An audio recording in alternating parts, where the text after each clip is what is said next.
Assalamualaikum warahmatullahi wabarakatuh. Teman Semi Aglo se-Indonesia Raya, seluruh dunia, dunia nyata dan dunia maya. Bagaimana kabarnya teman-teman? Semoga dalam keadaan yang sehat, keadaan yang tetap bersemangat dan selalu berpositif, gitu ya teman-teman. Hari ini kita nggak potong-potong, kita nggak perbanyakan, kita nggak ngurangin akar. Hari ini saya ingin sharing lagi tentang apa saja sih yang dilakukan dalam pengendalian hama gitu. Terus obat yang dipakai Semi Aglo apa? Karena ada satu problema di mana ternyata hama seperti kutu itu sangat menyulitkan buat teman-teman Semi Aglo dalam mengendalikannya atau membasminya. Makanya pantengin terus sampai selesai channel Semi Aglo. Nanti akan kita bahas apa saja yang dipakai oleh Semi Aglo. Oke, teman Semi Aglo, ada beberapa kebiasaan. Nah, kebiasaan yang termindset termindset itu apa ya kameramati? Ya pokoknya ada kebiasaan yang menjadi sebuah pola pikir ke teman-teman perawat aglonema, pecinta aglonema yang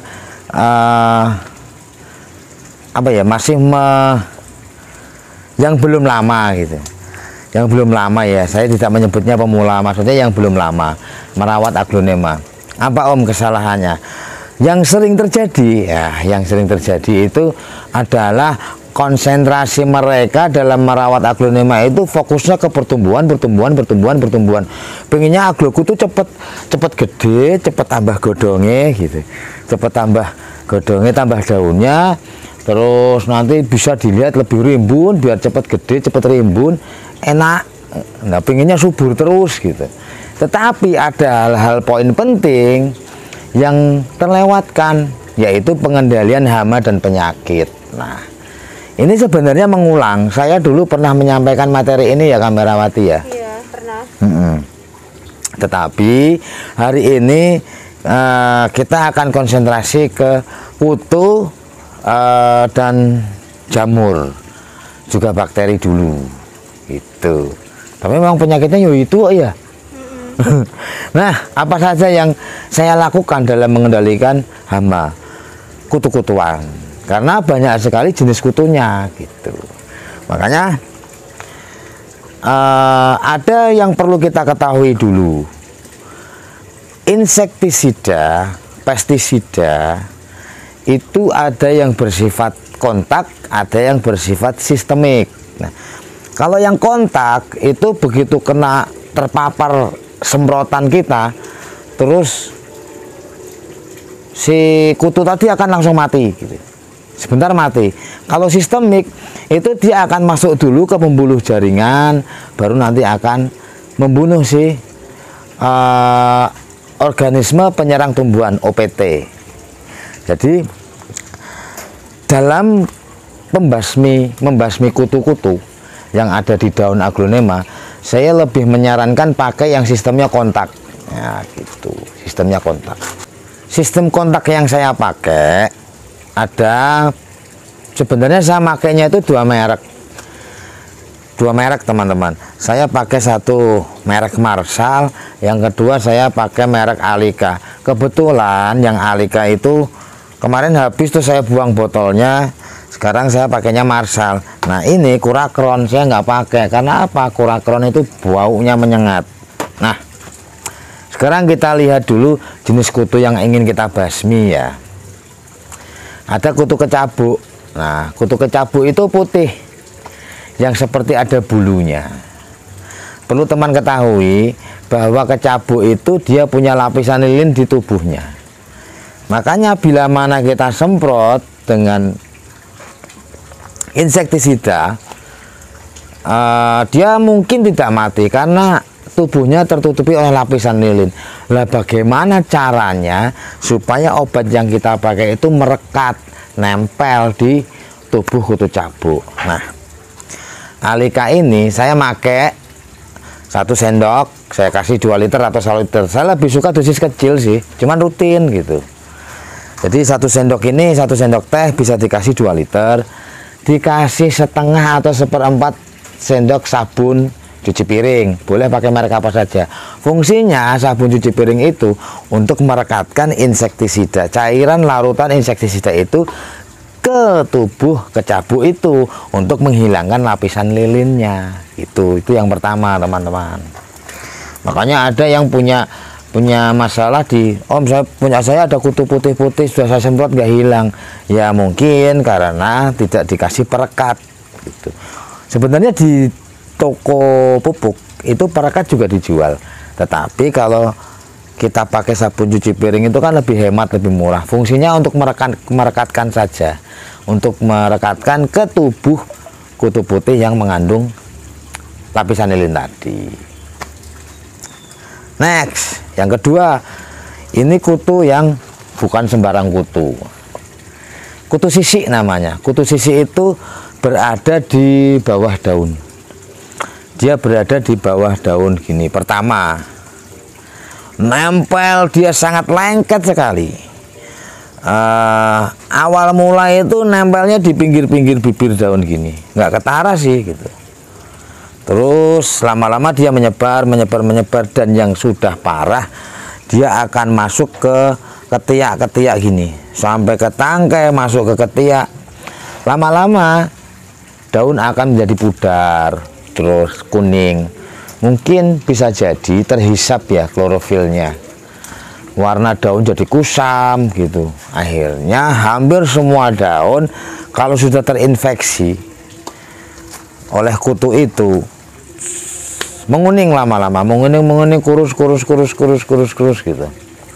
Tetapi tenang saja teman-teman, dengan menggunakan insektisida yang bersifat kontak, bila kita menyemprotkan secara rata, di balik daunnya kita semprot, di atasnya kita semprot, bahkan kalau yang sudah parah sampai ke ketiak daun ini, ketiak tangkainya, ya kita semprot juga gitu. Resikonya sih memang kadang-kadang tangan kita ikut kesemprot, tapi nggak apa-apa demi aglonema ya, apapun gitu. Pakai sarung tangan ya, nanti bisa dicuci kok. Itu silakan mama kasih kamerawati yang pakai. Saya nggak, kalau kamerawati senangnya pakai sarung tangan Korea itu loh yang segini. Medeni wong malah. Nah itu teman-teman, tetap saya pakainya Marshall atau Alika. Alika itu kemasannya seperti ini persis gitu, cuman mereknya Alika, ALIKA. Dosisnya juga sama, pernah saya sampaikan kok. 1 sendok teh untuk 2 liter bisa, 1 sendok teh untuk 1 liter enggak apa-apa, silahkan. Kalau untuk perawatan ya pakai yang 2 liter aja. Kalau untuk membunuh ya kita pakai 1 liter dulu. Nah, terus interval waktunya teman-teman. Apakah seminggu sekali? Tidak. Sebenarnya pemakaian insektisida itu 2 minggu atau 4 minggu sekali cukup teman-teman. Itu tentang kutu-kutu ya teman-teman ya. Dosisnya, intervalnya, merek yang saya pakai apa gitu. Saya tidak promosi, ini bukan endorse kok. Tetapi saya menyampaikan apa yang saya pakai. Kenapa saya pakai Marshall, baunya tidak menyengat. Kenapa saya pakai Alika, baunya tidak menyengat. Oh ya Om, kenapa Om Semiaglo pakainya 2 merek? Tidak hanya insektisida teman-teman, saya yang pakai 2 merek.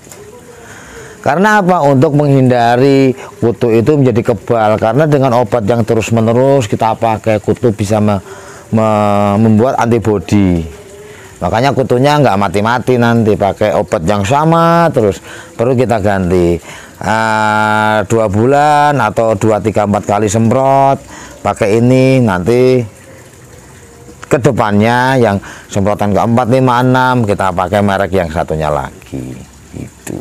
Tidak hanya untuk insektisidanya saja, saya untuk fungisida saya juga pakai 2 merek. Fungisida saya pakai 2 merek. Ini Antrakol dan Diten. Ya. Lalu, kita ke masalah jamur. Jamur perlu nggak dikendalikan? Ya perlu. Perlu nggak dicegah? Perlu. Karena apa? Jamur bila mana sudah menyerang itu, waduh, tahu-tahu daun jadi kuning, tahu-tahu tangganya jadi ya lemah, daun kuning, terus seperti gosong gitu ya, gosong daunnya, itu bisa terinfeksi oleh jamur. Daun seperti terbakar itu kan, itu jamur hawar daun namanya, penyakit hawar daun yang disebabkan oleh jamur dan bakteri. Nah, di sini kenapa saya pakai maaf teman-teman, kenapa saya pakai Antrakol dan Diten? Karena kedua-duanya ini sistemnya kontak. Jadi bila mana kita semprot, daun yang terkena itu bisa langsung terobati jamurnya. Tetapi perlu juga kita ganti dengan mereknya berselang-seling. Bulan ini saya memakai Antrakol, bulan depannya lagi saya memakai Diten. Itu ya untuk jamur.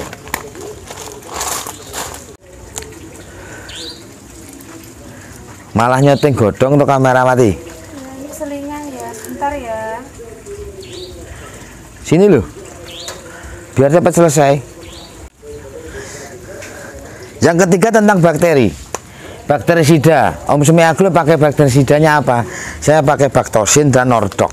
Nah, ini dan ini punya sistem yang berbeda. Punya sistem yang berbeda. Kalau yang Baktosin itu sistemik, tetapi kalau yang Nordok itu kontak.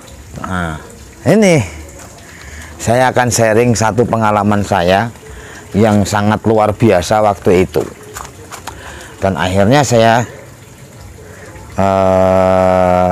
sebenarnya sudah pernah saya sharing di sini, tapi buat teman-teman yang baru bergabung di channel Sumi Aglo, siapa tahu ini bermanfaat. Teman-teman perlu ketahui bahwa aglonema imporan, aglonema yang imporan yang belum lama datang di Indonesia, terus banyak yang dijual oleh teman-teman. Saya tahu resiko saya bicara ini gitu.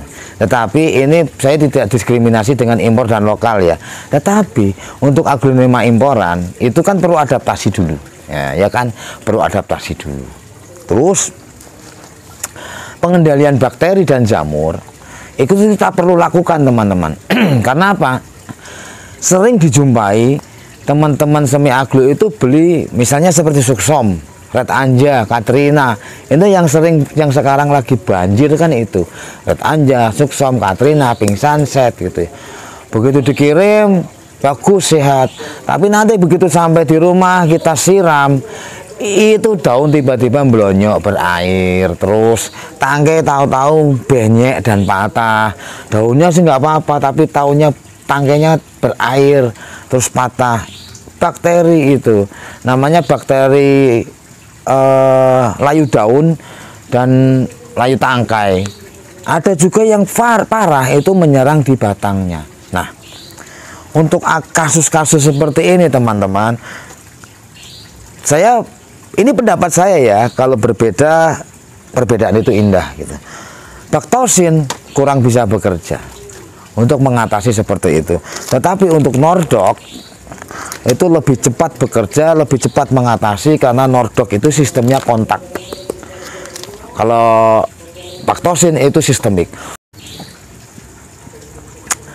Nah, untuk Nordok itu bisa bekerja lebih efektif teman-teman.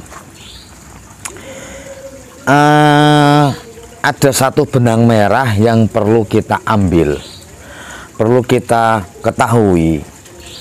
Kenapa aglonema imporan ya, yang belum lama datang ke Indonesia itu lebih mudah loyot daunnya, tangkainya loyot, patah batangnya. Sebenarnya bukan tanamannya yang jelek, tetapi Nih benang merahnya di sini teman-teman. Aglonema yang didatangkan dari Thailand atau dari China datang ke Indonesia itu kan tanpa pot, ya kan? Dengan kondisi yang lemah, dia ditanam nih oleh para importir. Nah, setelah ditanam, lalu dijual ke distributor. Nah, sama distributor dijual ke pengecer. Ada juga distributor yang live sendiri. Terus dijual atau dengan sistem live, sistem jual langsung atau bagaimana. Nah, ini kondisi tanaman itu belum 100% fit kondisinya. Lalu dibelilah oleh para pecinta aglonema, pemulia aglonema yang ada di Indonesia. Lalu apa hubungannya dengan loyot, Om? Apa hubungannya dengan daun yang banyak? Nah, sekarang begini. Kalau kondisi tanaman belum fit, belum 100% bagus kondisinya, bakteri, jamur, begitu dia menyerang, itu akan lebih mudah terjangkit tanaman ini. Kondisinya kan belum fit. Nah, itu sebenarnya di situ. Nah, tugas kita bagaimana cara membuat tanaman itu lekas untuk fit, jamurnya tidak berkembang, terus bakterinya juga tidak menyerang. Nah, disitulah sebenarnya yang membuat perbedaan harga antara aglonema impor yang baru datang terus dijual. Baru datang tuh asumsinya yang mungkin sudah seminggu datang gitu ya, bukan datang hari ini jual hari ini, enggak. Dengan aglonema rawatan yang sudah dirawat selama lebih dari 1 atau 2 bulan. Tuh Suksom misalnya, Suksom sekarang banyak di-live-kan harga 90, 85, 100 di-live-kan dengan harga segitu. Tetapi kalau yang sudah dirawat, terus sudah dirawat dengan antibakteri, anti jamur, kondisi sudah fit, saya kira kok omong kosong kalau bisa jual dengan harga 90.000. Sayang, ngerawatnya penuh resiko, tanaman sudah fit. Nah, saya bila selaku pembeli, saya akan beli yang harganya mungkin 120.000 dengan kondisi yang sudah terrecovery. Nah, jadilah smart buyer teman-teman.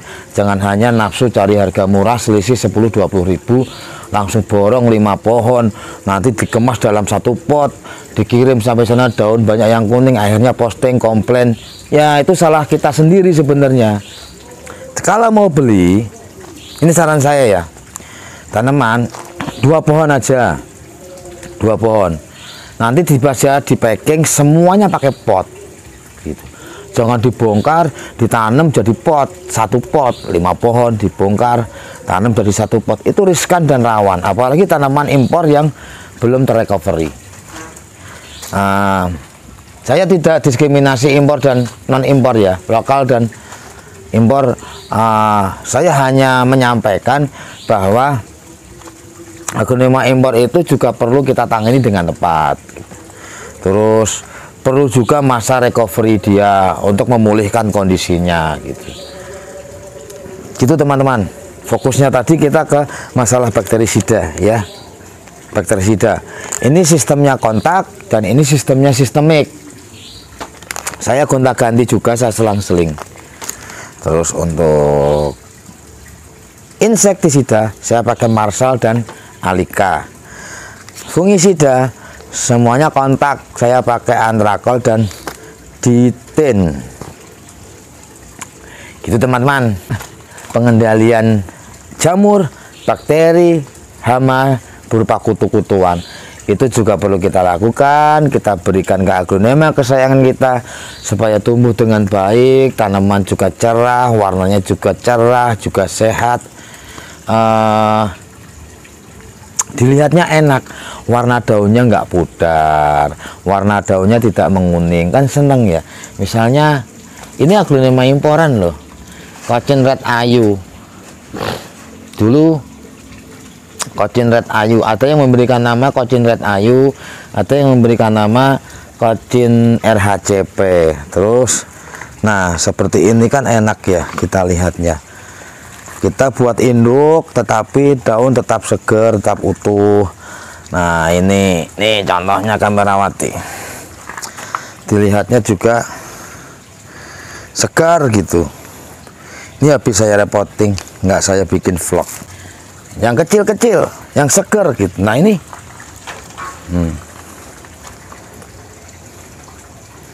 oh ya, untuk teman-teman yang tanya, Om ini jual aglo enggak, jual ini enggak? Saya sih enggak ini ya teman-teman. Yang kalau aglo ini kan hobi, saya suka gitu. Jadi untuk teman-teman yang sering bertanya, Om kok nggak dijual, kok nggak ini, mohon maaf, jangan bosen ya. Ada memang yang saya jual kalau pas saya pengen jual, ada yang memang saya suka, saya belum suka. Padahal banyak, iya karena saya senang. Dah gitu ya kamerawati, udah panjang kita durasinya. Jangan malah. Panjangan. Ya wes. Teman-teman tetap semangat, apa yang saya sampaikan semoga bermanfaat. Bila mana ada perbedaan, kesalahan kata-kata saya mohon dimaafkan ya. Perbedaan itu indah. Wassalamualaikum warahmatullahi wabarakatuh. Dadah.